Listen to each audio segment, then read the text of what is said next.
ইতালির 2026 সালের নুলস্তা নুল্লা অস্টা সংক্রান্ত সর্বশেষ তথ্য অনুযায়ী নুলস্তা পাওয়ার ক্ষেত্রে সবচেয়ে বড় নিয়ম বা শর্ত হল সঠিক সময়ে ক্লিক ডে আবেদন জমা পড়া এবং নিয়োগকর্তার বৈধতা।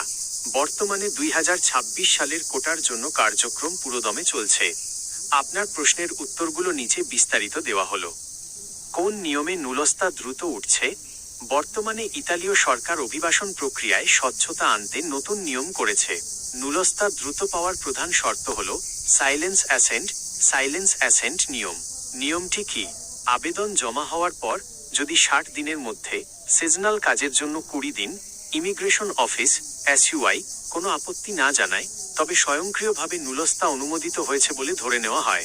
শর্ত: তবে আপনার নিয়োগকর্তাকে অবশ্যই ইতালির শ্রম আইনের সব শর্ত পূরণ করতে হবে এবং তার আয় ইনকাম পর্যাপ্ত থাকতে হবে।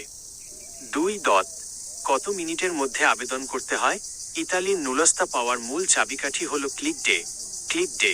2026 সালের 16 ও 18 ফেব্রুয়ারির ক্লিক ডেতে দেখা গেছে কোটা পূর্ণ হতে মাত্র 1 থেকে 3 মিনিট সময় লেগেছে।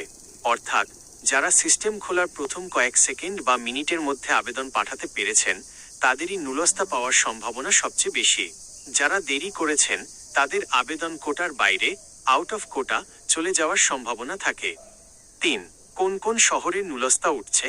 নুলস্তা মূলত কোনো নির্দিষ্ট শহরের উপর নির্ভর করে না। এটি নির্ভর করে আপনার নিয়োগকর্তা ইতালির কোন প্রভিন্সেস আবেদন করেছেন তার উপর। তবে বর্তমান ট্রেন্ড অনুযায়ী নিচের শহর বা অঞ্চলগুলোতে কাজ দ্রুত হচ্ছে। উত্তরাঞ্চল মিলান, তুরিন এবং ভেনিস অঞ্চলে শিল্প ও নির্মাণ কাজের নুলস্তা দ্রুত ইস্যু হচ্ছে। কৃষি প্রধান অঞ্চল নেপলস, কাম্পানিয়া এবং ফোজিয়া অঞ্চলে সিজনাল বা কৃষি ভিসার নুলস্তা বেশি সংখ্যায় ইস্যু হচ্ছে। রোম রাজধানী হওয়ায় এখানে আবেদনের চাপ বেশি থাকলেও নিয়মিত নুলস্তা বের হচ্ছে। গুরুত্বপূর্ণ নোট: আপনার নুলস্তা বের হয়েছে কি না তা চেক করার জন্য নিয়োগকর্তার কাছ থেকে অ্যালি পোর্টালের লগইন ডিটেইলস বা রিসিট নম্বর বুঝে নিন। দালালের খপ্পরে না পড়ে সরাসরি নিয়োগকর্তার সাথে যোগাযোগ রাখাই বুদ্ধিমানের কাজ।